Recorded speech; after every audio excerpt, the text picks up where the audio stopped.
It's you true. are working on combat? Yes, I mean, of course, it's a little bit hard to keep your hand out of the feature cookie jar. But in this case, I also felt that this was an area where I could help the team, so they could focus on doing the content updates. But at some point in the future, I will, of course, dump this on the team. Okay, so exactly what you said you Yes, don't want to do. Yes, and they will have to carry it over the finish line. Yes. Nice. Now, speaking of combat, we just had a really cool announcement about Alex and Steve coming to Super Smash Brothers. Yes, and that is so amazing. And just like I said, like my job gets easier because everyone's so talented. And just in this case, Sakurai-san and his team they really understand Minecraft and have made an absolutely amazing Super Smash Brothers fighter. And Sakurai has also made a really amazing video for all of us in the community. マインクラフトライブをご覧の皆さん、こんにちは。大乱闘スマッシュブラザーズディレクター空の桜井正宏です。スマブラにマインクラフトのダウンロードコンテンツが導入されます。スティーブやアレックスが参戦することが決定し、マインクラフトライブ前に特別放送をお届けしたのですが、見ていただけたでしょうか。もしまだの方はぜひご覧ください。スマブラであることを忘れるぐらい、マインクラフトのスピンオフとしても相当にすごい踏み込んだ表現を行っています。発売までもう少しだけお時間いただきます。スティーブがマリオと戦う、アレックスがピカチュウと戦う、ゾンビやエンダーマンをアクションゲームで操作できる、リンクやカービィやソニックやロックマンやクラウドやリュウなど有名キャラクターとの共演が楽しめます。そして私も、マインクラフトファンの一人です。Yes, and that is so amazing. And just like I said, like my that bad thing about mechanics or combat systems. But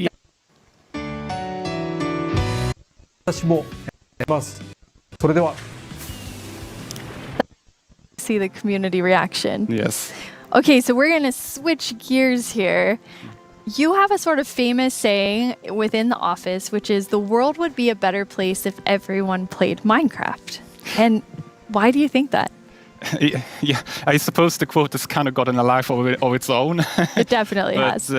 But yes, I think Minecraft unleashes people's creativity and helps them collaborate, but also teaches them things like geometry, languages, and maths. So yes, I do think that the world would be a better place if everyone played Minecraft. But I know that you also are very engaged in building a better world. You're interviewing me now, Jens. Thanks. I mean, I think I feel so privileged to work on Minecraft because of all the amazing things that people do with it, from Education Edition. And something I'm extremely passionate about is Block by Block, which is our partnership with UN Habitat. And it's really helping people reimagine their public space and then have it built.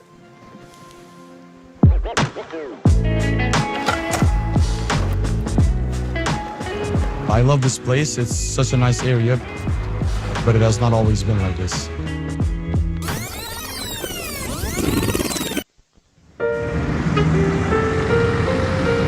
Well, before, the area felt very cold and unsafe. Basically, it was just an abandoned place. Block by Block is a program created by Mojang and UN Habitat where we use Minecraft to help community members redesign their neighborhoods. Kosovo has been impacted by years of conflict, and in those situations, we often see communities divided and public spaces neglected. It was a really cool project because even the little kids like me could help out with make the city a better place. They got to use Minecraft to sketch and try different solutions about how the space could be improved. It was very fun because you felt like to be able to help the city while just playing. To local architects and city planners, and later that year, construction started.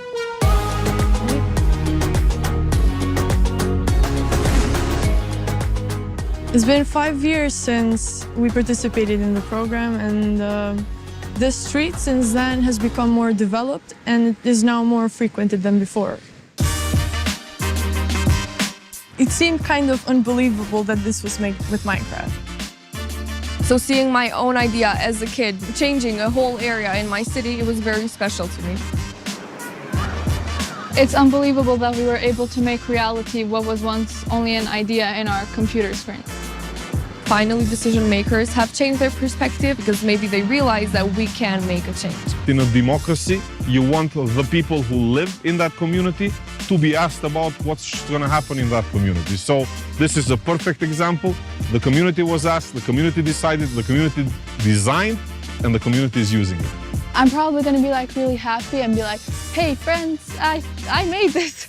I walk here almost every day, and every time I see it and I see a lot of people spending time here, it's a very gratifying feeling. I just hope it will every day, become and every time real I as see it soon and I as see a lot of people So the spending reaction time of the here, community it's was great, a very and to me it was a great feeling. I just hope it will become I came up see with a it and I see a lot of skateboard people. idea and So the reaction of the surrounding the community was park. great, a very and It's to me possible it to was a change the great world and I just hope feeling. it will become I came up with a skateboard idea and So the reaction of the surrounding the community was park. great, It's and to me possible it to was a change the great world. Felt like I was being heard. And being heard and listened to is one of the best feelings. It's possible to change the world. Felt like I was being heard. And being heard and listened to is one of the best I actually was able to go to Kosovo at the start of that project, and it's just amazing to see the transformation using Minecraft. Yeah, it's amazing. Yes. Jens, you must have seen a lot of amazing things because you're about to hit your 10-year anniversary at Mojang Studios in like 2 or 3 months. Yes, it's true. Yeah, it has been an amazing journey these 10 years, and I have had so much fun working on Minecraft. But of course, I'm also a Minecraft player, and we're all like with the community. And in the end, it's really the players and the community that gives everything its purpose. Yeah, absolutely. And from myself as part of the community, I just want to say, like, thank you for the 10 years and all that you've done for Minecraft. It's made a huge difference in my life, and I think many people watching right now. Thank you. Thank you so much, Jens. Last year at Live, we announced the Nether update. Maybe since then you've been wondering about what it would be like to attend a Nether ballet. Wonder no more. Our friends at Element Animation will dance us through all the new Nether features.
The results of the first round of voting are in. The round which determined which mob's dreams would be dashed, with no hope of making it into the final round. And it was intense. But sadly, let's all say a fond farewell to the poor Moobloom. Then forget it ever existed, because it's time to vote again. We are now down to the Isolager and the Glow Squid, and in the first round, they were quite close. I'm quite interested to see where the voters of the Moobloom will go. If you missed the first round of voting, make sure you get in on this one. It determines which one of these two makes it into Minecraft. I know who I'll be voting for. The final voting poll is live now. This is your chance to have a say in what goes into Minecraft. So don't leave yourself out. Log into Twitter and go vote.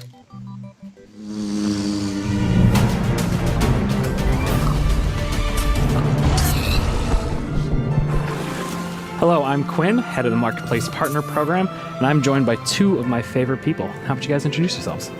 Hi, I'm Fanny. I'm a developer on the Creator Systems team, and what we do is create tools for our creator community. And some of them are very visible, and we're going to talk about them later. Some others are more behind the scenes and that help our creators make content that is more efficient and reliable, like the schedule command that is coming out soon. Yep. I'm Jason. I'm a developer in the engine team, and we've been responsible for a lot of the modding type capabilities that have come to Bedrock over the last couple of years. That's super cool. So your teams help make creator tools for all of our incredible marketplace partners all around the world to help make content for you.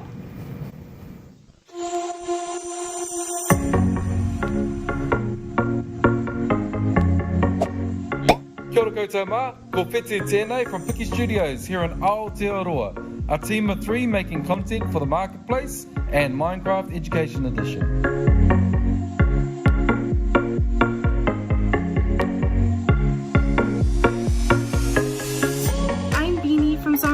And I run a small studio based in California. We create lots of marketplace content, and I've been making tutorials for the last 7 years to teach others how to make their own Minecraft skins.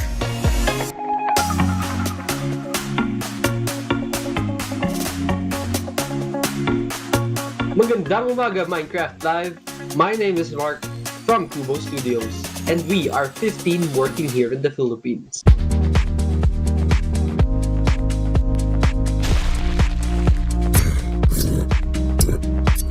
Hi, I'm Tian from Evergreen Games, and we are 38 people working here in England.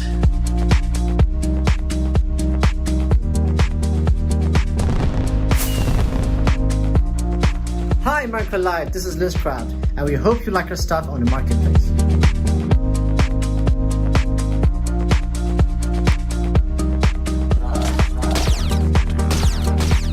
Hey everyone, I cannot believe I'm part of Minecraft Live this year. My name is Yasser, aka StarkTMA from MC Texels, and we are super excited about the new updates.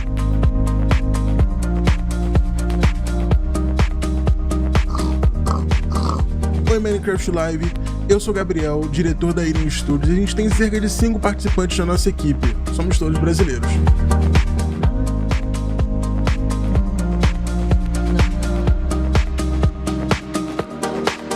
I'm Vicky, also known as Geeky Pixels from NetherPixel Studios, and I get to spend my days making content and working with awesome people.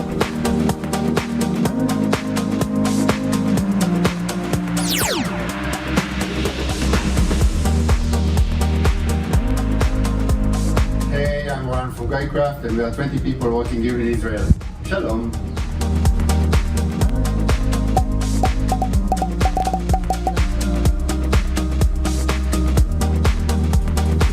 And the best part is all these features can be used by all creators. So what do you have to show us today? Yeah, so for the last couple of years, we've been doing a lot of work with the entities in the game. So this time, we've doubled down and gotten it so that we focused on items and blocks. So as part of that, I made a custom crop to kind of show off a lot of the capabilities. So over the summer, everyone in Mojang Studios was given tomato seeds to try and grow a tomato plant at home. So I thought that was kind of the perfect inspiration to go make a crop. So you can interact, you can place the seeds, use the crops. See, they're kind of growing. I got a couple of them getting to the flower stage. Got a few now that I can actually go pick. So in this case, I've made them work like the sweet berry bush, where you can just right-click on them. But I think tomatoes taste disgusting, so I thought it was better to make them as something you can throw. So Quinn and I had some fun. We were throwing them around. It's harmless, or sort of harmless. Yeah, totally harmless. Yeah. You knocked me into the lava. It was mostly by accident. But tomatoes will actually rot on the vine as well, and if they rot for too long, you get a little rotten tomato monster that can spawn from it. So I'm gonna fight him off here. But yeah, he throws rotten tomatoes. They don't fly as far as a regular tomato, but they knock you back a lot more. But kind of based off all this stuff, I think tomatoes maybe aren't the best idea. So I'm going to get rid of all my plants and never grow them again. So yeah, I agree with you on this one. So all these healthy. It's true, they are pretty healthy. So with all of these new custom crops, creators can go and make some really cool kind of like farming style maps. Oh, definitely. So like, I think crops are a great example of showing off how they all can kind of come together, because you get the items that you can get there. Normally you would eat the item, but or you can make projectiles. But they also have the ability to get events that are fired from things like a tick event. So as that event is fired, you can make the block run through multiple stages of growth, and eventually get to the point where like you can choose like what loot spawns at various stages of growth and stuff like that. Yeah, I thought it was really cool how you could like interact with them like a normal berry bush, but then get the tomato out. Yeah, it's just another it's an interactive event that you can key into. Yeah, and then there's a tomato monster there at the end too. Yeah, I call him Tomo. Little Tomo, it's so cute. It's not even scary, but yeah, it's an example of what you can do with them combining events and commands. That's one of the features that our creators have requested for so long, just having commands to be able to run them when something happens. So now, instead of also in addition to doing it with actors, you can also do it with blocks and items. In this case, as the flower is rotting, you can disappear that crop and also summon a tomato monster, a Tomo monster. Yes. Well, that's really cool, because like I can totally see creators like using all of those combinations of features to make some like really cool like adventurous maps. Yeah. Like, for example, the little adventure that we can show you, where we were going to the desert, and then we found this mysterious golden skull, and also an equally mysterious pedestal in the middle of the desert. So we decided to place our golden skull over there and see what happened. And yes, we have a mountain that is hollow. And as the brave warriors that we are, we went exploring. And obviously, we found some creepy monsters inside. Luckily, we have our trusty custom sword to fight them off. Oh, that helps. I'm not sure if we even survived that. Yeah, that doesn't seem very safe. No, not at all. But that pedestal, I know that's one of the most requested features, block models. Yeah, so I've been super excited that we finally be able to get block models in. It's something we've been wanting to do for years, and we were finally able to work on them and get them in. So we got it working with using the same formats that we've been using for the entities, so the same tools that people have been using to build custom mobs, they can use to build the blocks with. Oh, that's cool. So you don't even have to like learn a new skill. You can just continue. It's almost identical. That's awesome. And then I noticed on the hotbar with the golden skull, there was like a little red triangle. What was that? Yes, it's a new feature that we're calling item lock. I don't know if you found yourself sometimes just going through some content and you have this special item and then you die and you lose it, or maybe you drop it accidentally. Now we've made it so that creators can actually lock something on your inventory, so that when you die or you press Q, it won't go away. That way you don't lose your mysterious golden skull to unlock the next.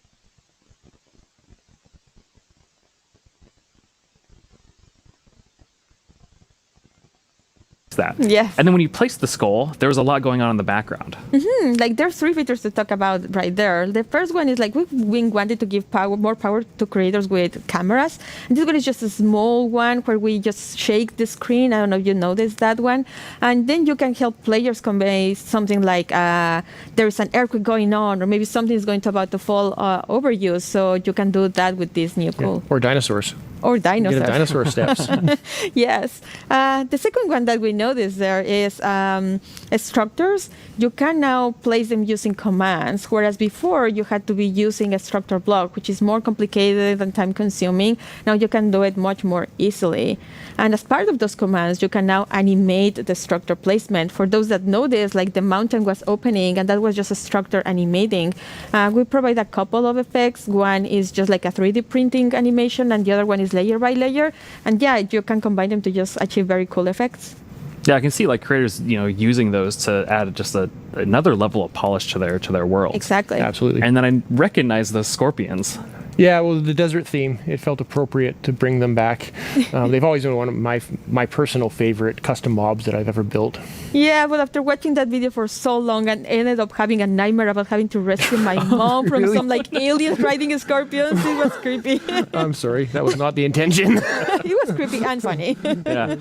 Well, speaking of aliens, I know our team put together a really cool sci-fi parkour map that, they made you run through, Jason. Yeah, I'm pretty sure they knew this when they asked me to run through it, but I'm pretty awful at parkour. So it took a few tries to get a clean run through.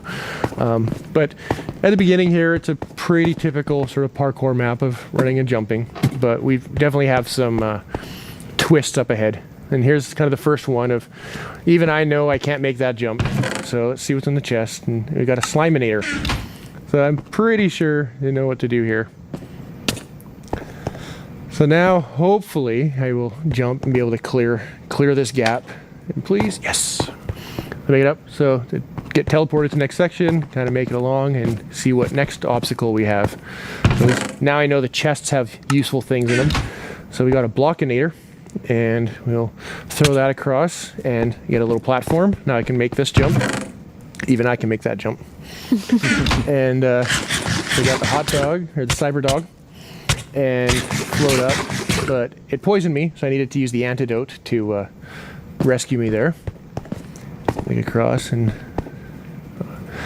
get through here. Now we got a wall in the way, so let's see what tool we have to get through the wall.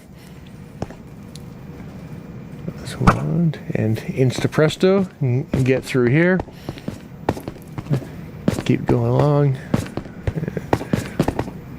And this should be our last obstacle here. But I can see the teleport pad, but I can't quite get to it. But that shaft up above looks promising, along with the ladder. So let's go up, see what we get here. Fall down.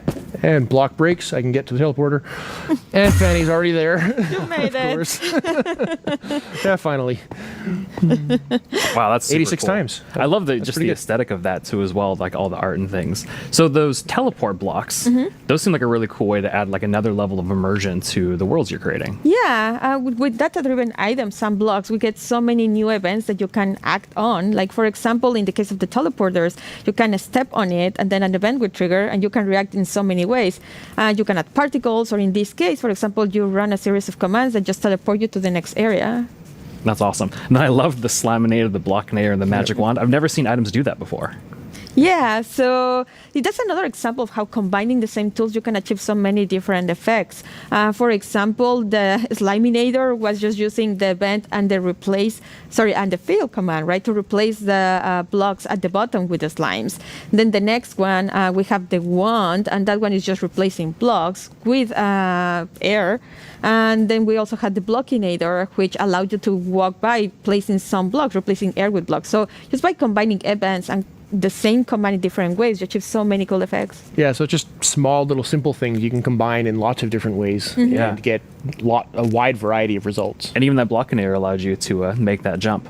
Yes. And then I also saw that there was messing with mob effects too as well. Yeah, so we've had an example of custom food in there, but in addition to just satisfying hunger like a food normally does, you can add and remove mob effects. So we had the Cyber Dog that gave 3 effects, the levitation, nausea, and poison.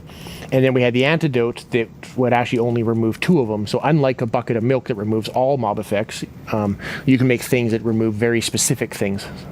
Yeah, and then it seemed like you got, after you use that, or after you use the magic wand to get to that wall, it seemed like you were stuck, but there was something else that was going on there. Oh yeah, so there is the block that was in my way. So we made it so that another one of these events, similar to the on step on, is we also have an on fall on. So in this case, it was just an on fall on, and you can set what distance you want the event to trigger. So you have to fall at least 10 blocks or something like that. And when you land on it, we then break the block, similar to what like the tomato plant and other things that we saw earlier. Yeah, and it seemed like it took you quite a few tries to make it through, but Fanny was able to do it first try. Yes, unlike others, 86 times. Yeah. And one new feature that we have is that on raw text, you'll be able to show the names of the players that are of interest at that moment, and also show scores. Like in this case, we were tracking how many times Mayor was dying. Yeah. Well, thank you both for coming on to the stage and talking a little bit about these creator tools and new features that are coming out. And with these new features, there's going to be a pretty amazing new thing coming out later this year for all Minecraft players. Remember, GDL will not be held responsible in the event of a likely death.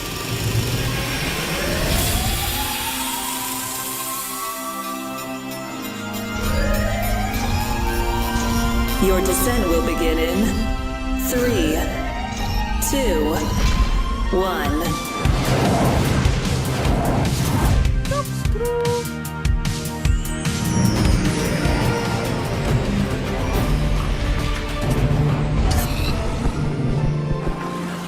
We know you've waited a long time for this update, and if you thought the first set of features for the caves were awesome, it's time for even more awesomeness. Agnes and Nir from the Vanilla Minecraft gameplay team are here to tell us what else is coming to the Caves and the Cliffs update.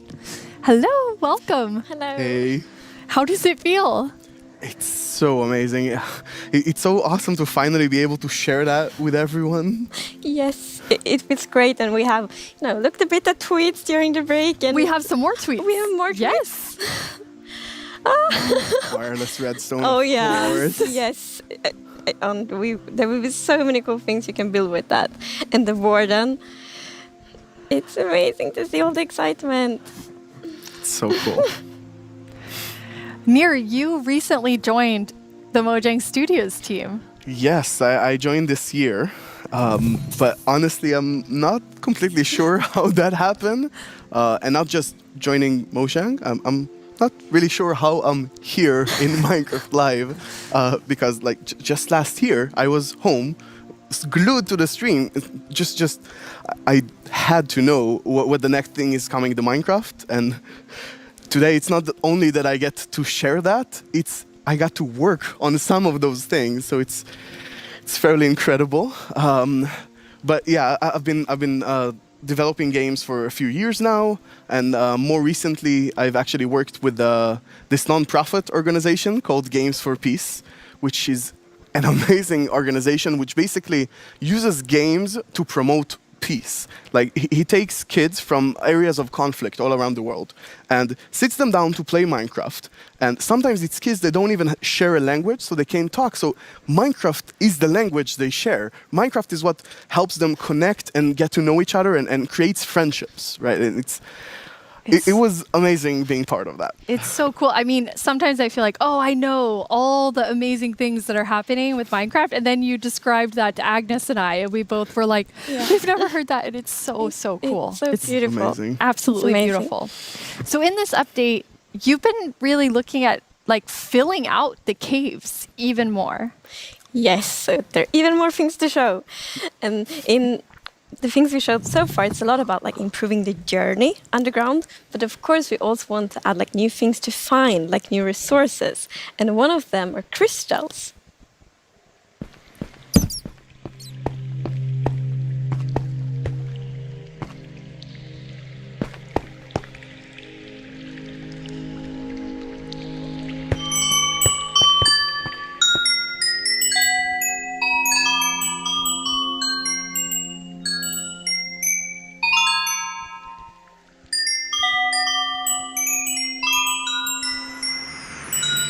They're so beautiful. Yes, that the moment you turn the corner and you see that glowing thing, it's incredible. The atmosphere in the crystal geode, it's mystical.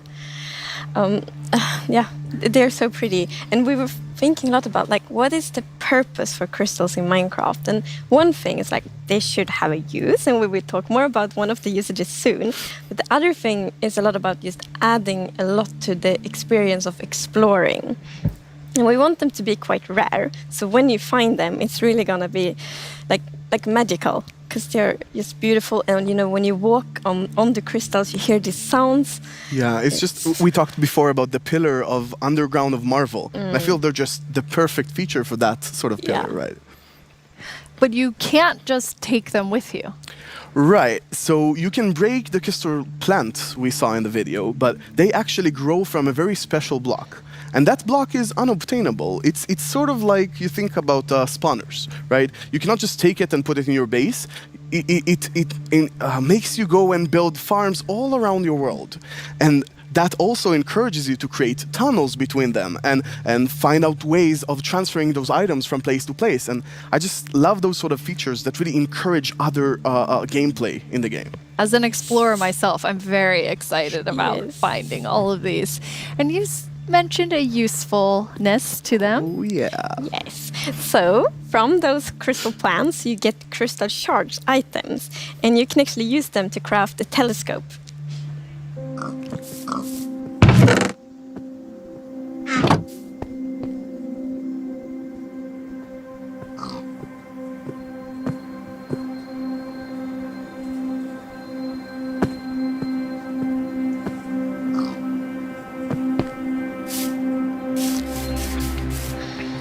That is amazing. It is. It's such a useful item.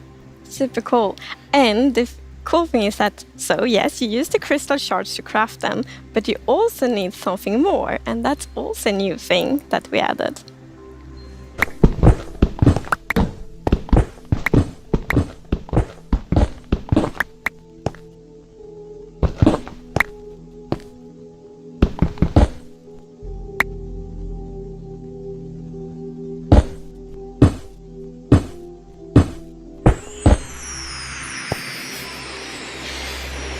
It's copper.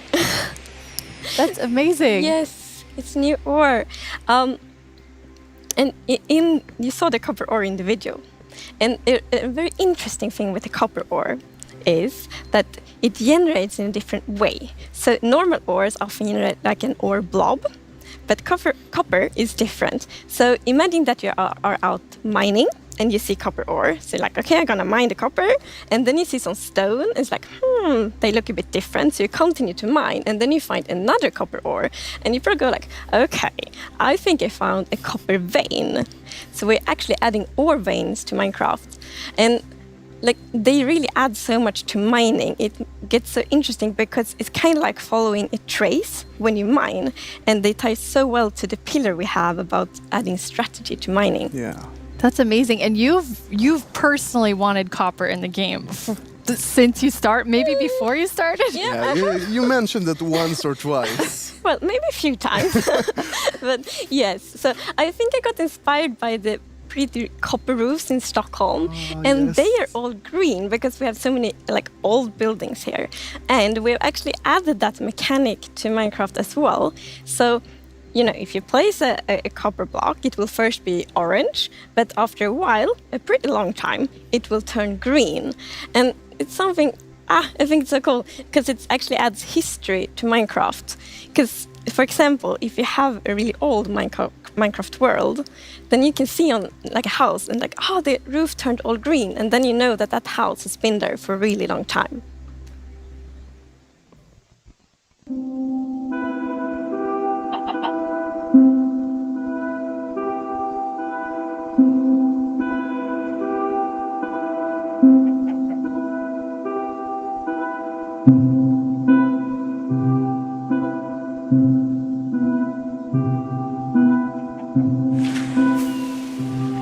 And copper won't only be used for the telescope. You actually have another really cool thing that you'll be able to craft with it. Yeah. So Jens talked a bit before about these design principles that we have in Minecraft. And one of them is that if something bad happens, the player either caused it or it has a way to sort of avoid it. And one of those exceptions, for example, is lightning striking. Now, some people like to build wooden roofs in Minecraft. Some even build wall roofs. Looking at me, Right. it's not at all like the grandest castle in my realm actually has a roof fully built of wool. Yeah, that's not a good idea. No, but we did get some fires. yeah. So to try to help we are introducing the lightning.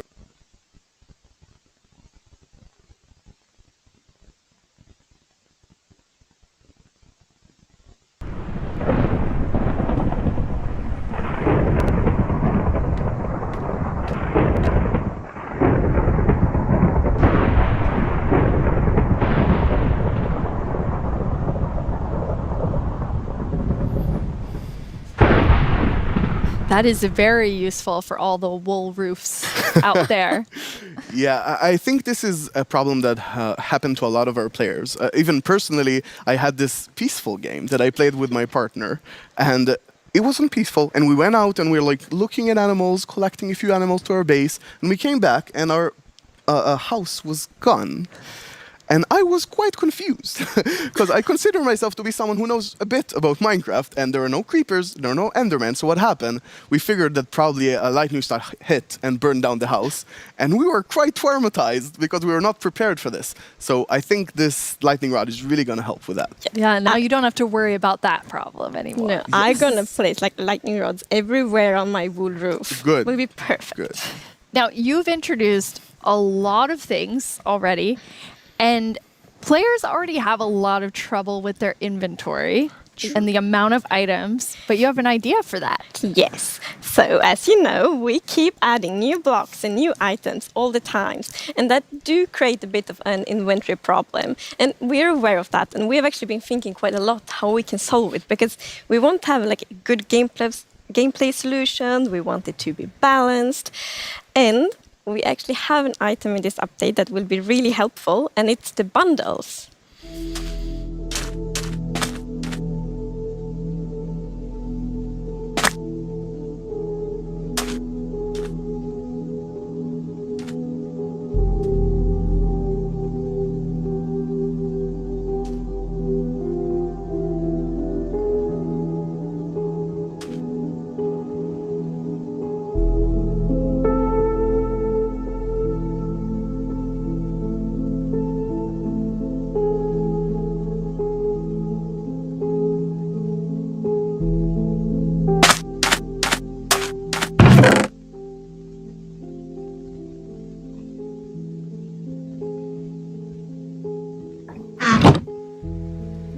Bundles.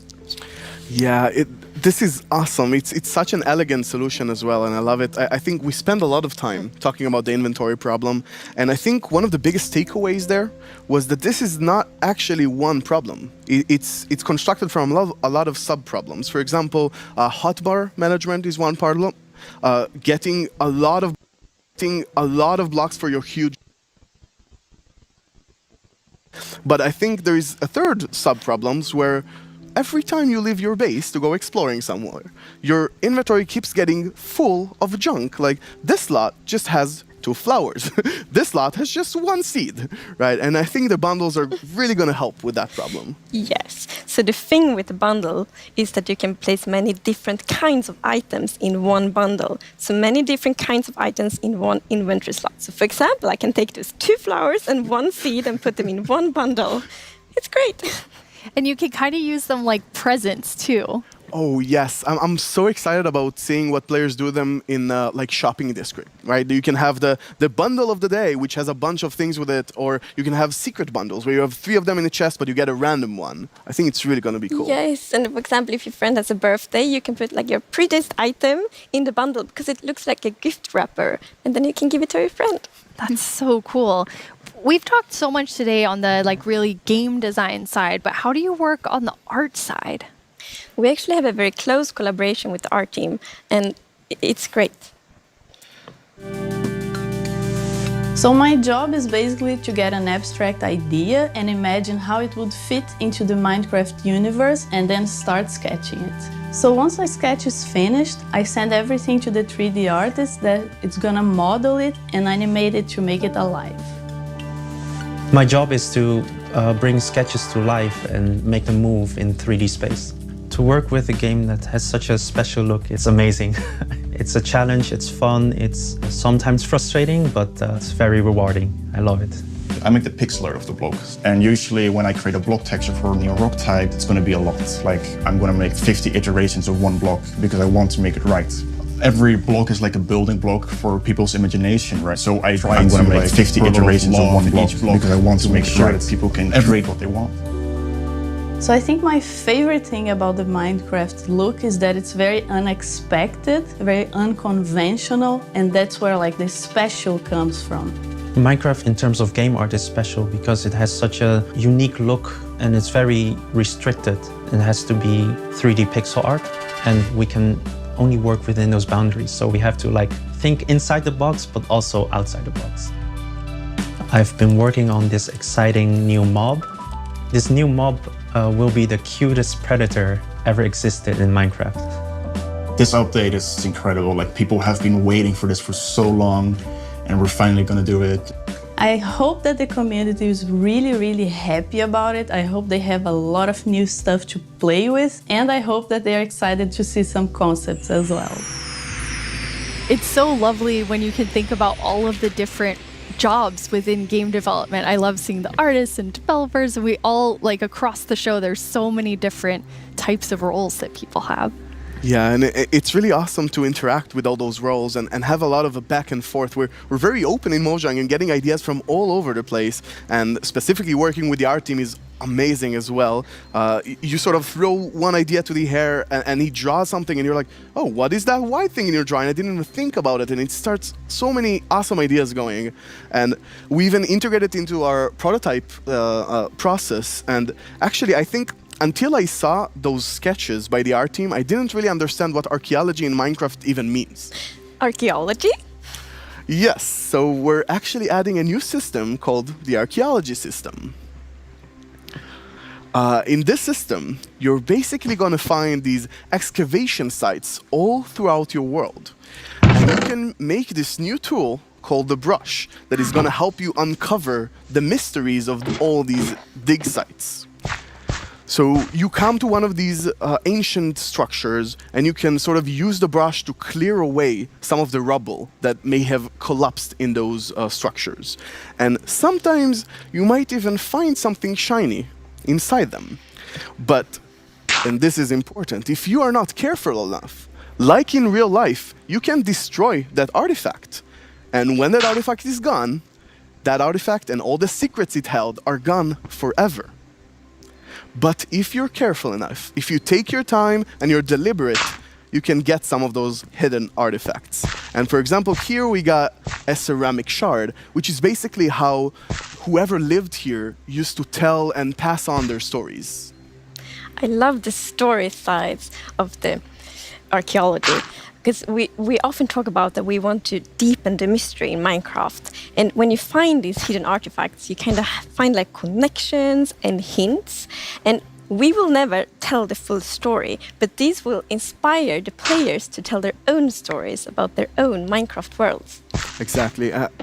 I think it's going to be really exciting to see what players do with them. For example, here we see an exhibition that someone built for this, where he can compare all the different clues he finds, right, and try to preserve whatever was down here, and he can compare what we find with whatever new thing and sort of try to connect the pieces, right? And here we see those pieces connected in a clay pot, actually trying to reconstruct them back. And you can create that however you like.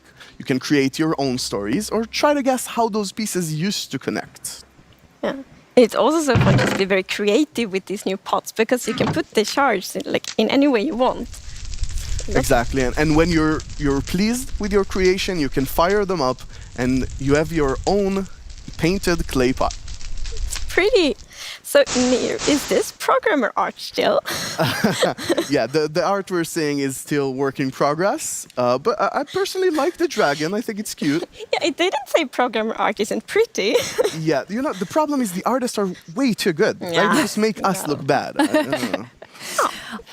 Archaeology is amazing. I mean, the excavation site is so incredible. I'm so excited about this. I've spent a lot of time about it, and I actually got to do a lot of awesome conversations with actual archaeologists from all around the world, and it's been, honestly, I sort of feel like I got so passionate about it myself that their passion sort of stuck to me, and it was so amazing to learn more about this, and I'm really excited to see where it goes from here. And you have a dev diary coming out on our YouTube channel where you kind of explore all of the archaeology even more. Yeah, it's honestly really, really exciting. So I had so much fun with this, and I learned so much that I decided that it can't stop with me. So we're going to do a dev diary when we're actually going to talk to those archaeologists. And actually, we might even get to visit some interesting locations. That is amazing. Well, it feels very sad, but we're almost out of time. But we've been hinting at a new mob, like, over the course of the show, like 3 or 4 times. So are you going to tell us about it now, yes, please? Now we're going to tell you. It's the cutest predator you will ever meet.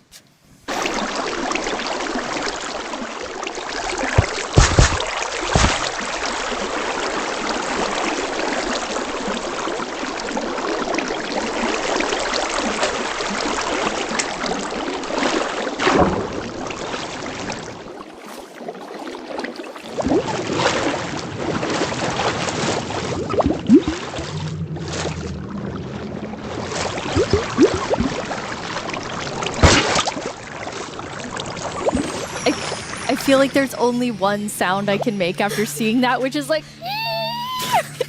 Cute. It's so adorable. The axolotls. How did you decide on axolotls? So, when we add a new mob to Minecraft, we really wanted to have like its own unique character. We wanted to have purpose. And it's also a very good thing if it happens to be ugly cute. And the axolotl is perfect. It has all of these things. Well, I guess on the ugly cuteness, it might be quite a big emphasis on the cute side, but still. And we actually had a brainstorm in the team. So we were like, okay, we're gonna add goats, but we want to add another animal. And then one of the developers posted like a big picture of an axolotl, and we all went like, yes, this right now. It's like the definition of ugly cute. It's like made for Minecraft. Perfect. And then we also found out that axolotls are endangered in the real to Minecraft to create awareness around that. So that's also a good thing. Like with the bees? Yes, like with the bees last year, for example. But yeah, so the axolotls, as you saw in the video, they live in the lush caves and they really add a lot of life to the lush caves. And there's also a bucket of axolotl. I didn't think it could get cuter. I know. But that is just so cute. I don't know how to handle it, but it's so cute. So when you're walking around in the lush caves and you see some axolotls, then you can actually scoop them up in your bucket and take them with you. So maybe you build like a pretty aquarium for them in your base, or maybe you bring them to your ocean adventure.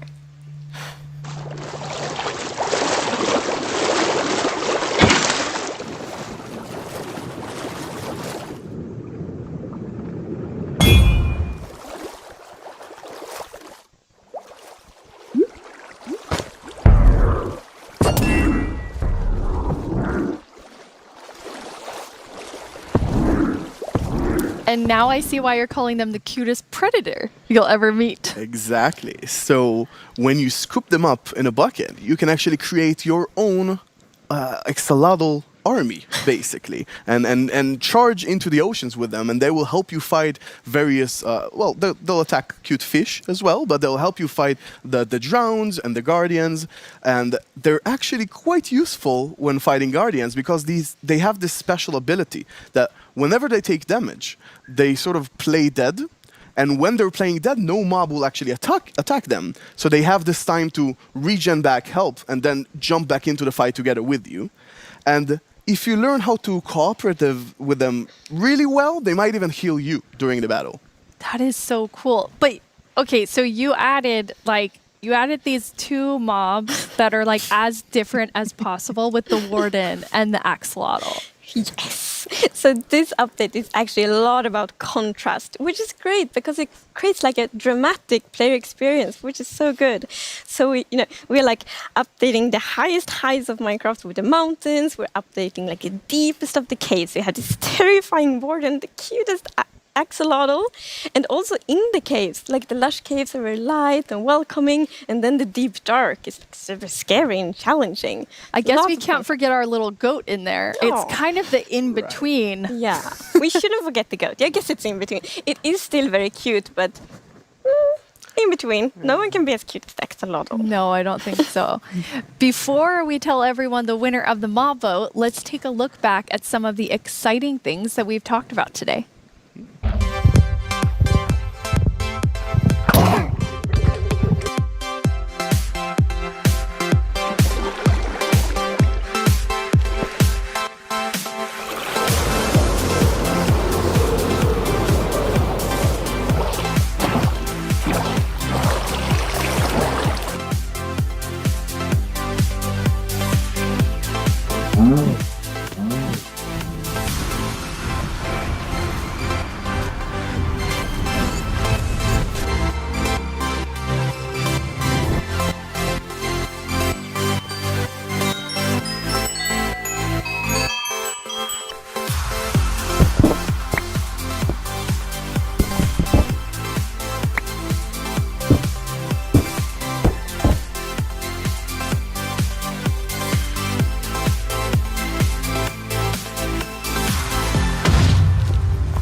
get to our mob vote, I think there's one more question people are really going to want to know.